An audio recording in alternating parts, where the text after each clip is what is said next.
Magandang umaga po sa ating lahat. Inaanyayahan ko po ang lahat ay tumayo at ang ating sama-samang awitan ng Panginoon.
Mapalad ang tao na hindi lumalakad sa payo ng masama, ni tumatayo man sa daan ng mga makasalanan, ni nauupo man sa upuan ng mga manglulubak, kundi ang kanyang kasayahan ay nasa kautusan ng Panginoon, at sa kautusan niya nagbubulay-bulay siya araw at gabi.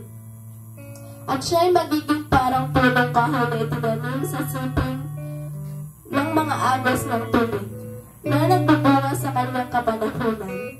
Ang kanyang dahon naman hindi malalanta, at anumang kanyang gawin ay giginhawa. Ang masama ay hindi gayon, kundi parang ipa na ibol ng hangin. Kaya't ang masama ay hindi tatayo sa paghatol, ni ang mga makasalanan man sa kapisanan ng mga matuwid. Sapagkat nalalaman ng Panginoon ang lakad ng mga matuwid, ngunit ang lakad ng masama ay mapapahamak. To God be all the glory.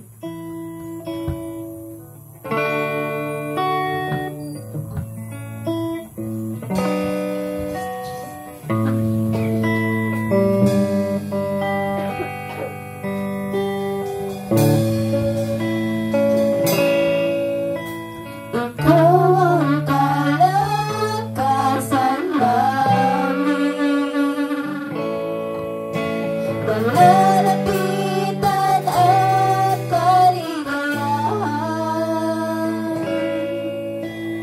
dumating man ang pagsubok, walang makapaghiwalay, walang maikukumpara sa pag-ibig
At narito po kami upang magpuri sa iyo. Lord, hinihiling po namin sa umagang ito, Lord, ang inyong presensya. I-bless mo po ang mga kapatirang wala pang Lord. Kumilos ka po sa bawat isa po sa aming Panginoon. Maraming salamat po. Lord, hinihiling din po namin sa inyo ang aming pastor, Lord, na ikaw po ang bahala. Ikaw po ang mag-protect po sa kanya sa araw-araw. Ikaw po ang magbigay ng kanyang pangangailangan, Panginoon. Maraming salamat po sa mga blessings na natatanggap po namin sa umagang ito. Maraming salamat, Lord. In Jesus'